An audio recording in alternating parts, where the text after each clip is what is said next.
కుటుంబ జీవితం అంటే మీరు తల్లిదండ్రులతో ఎట్లా ఉండాలా?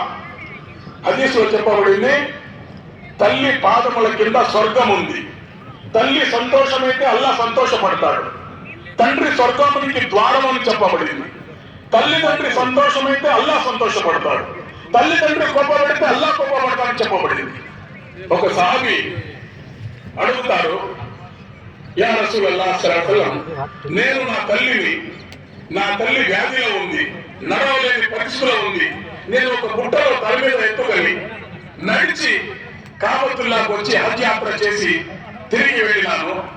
నా తల్లి యొక్క బాధ్యత నేను పూర్తి చేసినానా?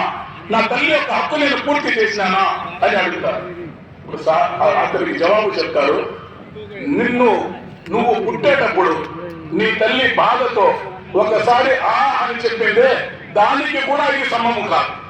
నిన్ను 9 నెలల కడుపులో మోయడము, దాని తర్వాత 2.5 సంవత్సరం నీకు పాలు ఇవ్వడము, నీ కోసము రాత్రి పగలు మేల్కొని నీ సేవ చేయడము, దీనికి బదులు నువ్వు జీవితాంతము నీ తల్లి సేవ చేస్తే కూడా సమము కాదు అని చెప్పబడింది.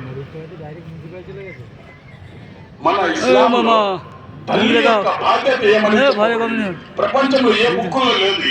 मुंग देखा ఏ బుక్కులో यूट्यूब पे छेड़ दो मुंग देखा కలిసి तो यूट्यूब पे देखा जावे. మీ ఇస్లాం వల్ల తల్లిదండ్రులు బిడ్డల దగ్గర ఉన్నారు.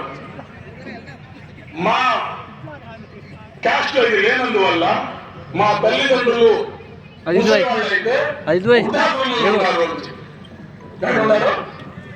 వృద్ధాశ్రమంలో ఎక్కువగా మా వాళ్ళు ఉన్నారు. మీ తల్లి యొక్క బాధ్యత ఏమి, తండ్రి యొక్క బాధ్యత ఏమి, తల్లిదండ్రులతో ఎట్లా ఉండాలా అని చెప్పబడింది. అల్లాహ్ తఆలా సృష్టించిన తర్వాత చెప్తా ఉన్నాడు, మీ తల్లిని ఎట్లా గౌరవించాలా.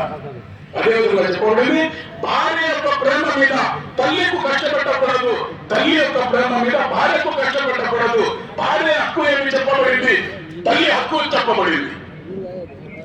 భార్య అనే ఒక సంబంధము ప్రపంచంలో ఉండే సమస్త సంబంధములు అంతమైపోతుంది. కానీ ఒక భార్య అనే సంబంధం ఉంటే ఇది స్వర్గంలో కూడా కలిసి ఉంటారు. భార్య అనేది మీ సేవకురాలు కాదు, భార్య అనేది మీ అర్ధాంగి. భార్య అనేది మీతో సమానముగా మీతో జీవితం గడిపేది. కాబట్టి ఆమె హక్కు మీరు పూర్తి చేయాలి, ఆమెకు కష్టపెట్టకూడదు. ఇది మనకి ఇస్లాం చెప్పబడింది. అదేవిధంగా సోదరులతో ఎట్లా ఉండాలా, పక్కన వాళ్ళతో ఎట్లా ఉండాలా, సోదరులతో వాళ్ళ హక్కు వాళ్ళకు పూర్తిగా ఇవ్వాలా. వాళ్ళ హక్కు మనం ఇవ్వలేదంటే రేపు ఖియామతులో అల్లాహ్ హక్కులో మన పుణ్యములు తీసి వాళ్ళకి ఇస్తాడు. ఇతరుల మీద దౌర్జన్యం చేయకూడదు. హదీసులో చెప్పబడింది, ఒక ముసల్మాన్ పక్కన ఎవరైనా వేరే వాళ్ళ భూమి ఉంది, వాళ్లకు తెలియకుండా ఒక జాన భూమి కూడా ఇతను తీసుకున్నాడంటే ఆ భూమిని 7 భూముల వరకు తెంపి నరకంలో దాన్ని కాల్చి అతని మెడలో దండ మాదిరి వేయబడుతుంది అని చెప్పబడింది. మన ఇస్లాం ఉంది, ఎవరితో ఎట్లా గడపాల జీవితం అనేది చెప్పబడింది. దీన్ని అంటారు, దీన్నే ఇస్లాం అంటారు. అల్లాహ్ తఆలా ఆజ్ఞ దీన్ని అంటారు. ఇదే విధంగా చెప్పబడింది, మనం వ్యాపారం ఎట్లా చేయాలా, ఎవరిని ఏమార్చకూడదు, అబద్ధం చెప్పకూడదు, దొంగతనం చేయకూడదు. ఇది ఇస్లాం చెప్తుంది. ప్రవక్త సల్లల్లాహు అలైహి వసల్లం ఒకసారి సంతలో పోయినారు, బజార్లో ధాన్యము రాశిగా చేసి ఉంది, పైన ఎండిపోయి ఉంది, లోపల చేస్తే తేమగా ఉంది. ఎండింది ఉంటే ఎక్కువ తూకానికి వస్తుంది, తేమగా ఉంటే తూకానికి తక్కువ వస్తుంది. ప్రవక్త సల్లల్లాహు చెప్పినారు, పైన ఎండిది కింద తేమగా ఉంది, ఇది ఏమార్చడానికి పెట్టున్నారు, ధోకా దేని వాళ్ళ ముసల్మాన్ అని చెప్పారు. మోసం చేసేవాడు వాడు ముసల్మానే కాదు, మోసం చేసేవాడు ముసల్మాన్ కాదు. ఎందుకంటే అల్లాహ్ యొక్క భయము, అల్లాహ్ ఇది చేయకూడదని చెప్పాడు, ఇది చేయకూడదు. అది ముసల్మాన్.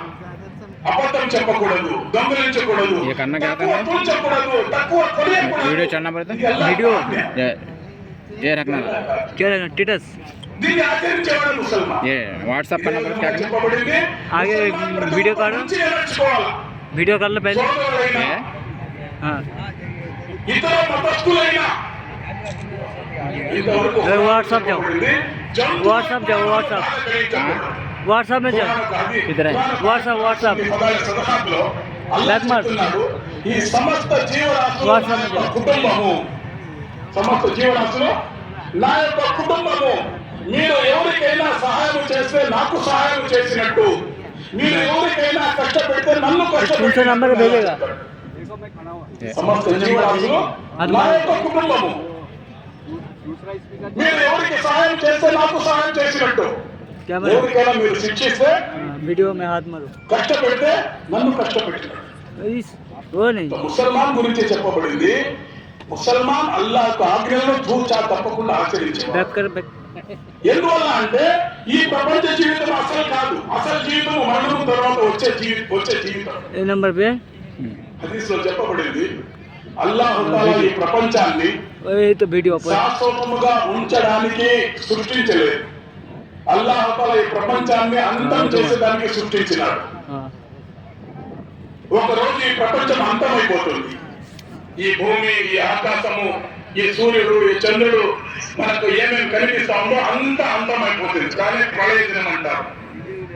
अल्लाह ये दुनिया को खत्म करने के लिए बनाया, लेकिन इंसान को अल्लाह हमेशा रखने के लिए बनाया. इंसान को खत्म नहीं. మనిషిని అల్లాహ్ తఆలా శాశ్వతంగా ఉంచేదానికి సృష్టించినాడు. ఈ ప్రపంచాన్ని అంతం చేసేదానికి సృష్టించినాడు. మనిషికి అంతం లేదు.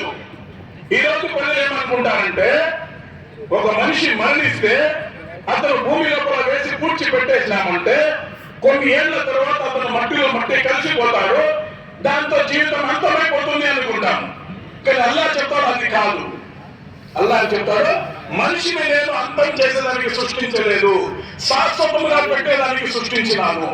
మనిషి మారుతా ఉంటాడు ఒక తావు నుండి ఒక తావుకి. మొట్టమొదట మనిషి ఆలని అర్వాలో ఉన్నాడు.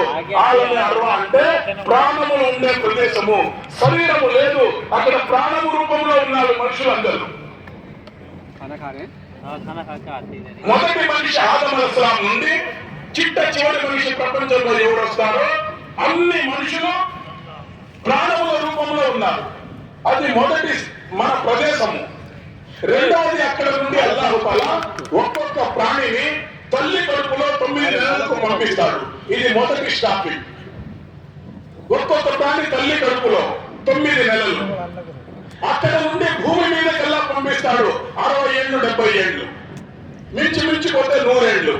ఇది ఒక స్టాపింగ్. ఇక్కడ మాత్రమే మనకు అల్లాహ్ తాలా స్వతంత్రం ప్రసాదించినాడు. మీరు నేను చెప్పినట్టు జీవితం గడిపినా, మీ ఇష్టానుసారము గడిపినా మిమ్మల్ని ఎవరు ఇక్కడ అడగరు. ఎందుకంటే ఇది పరీక్ష ప్రదేశము.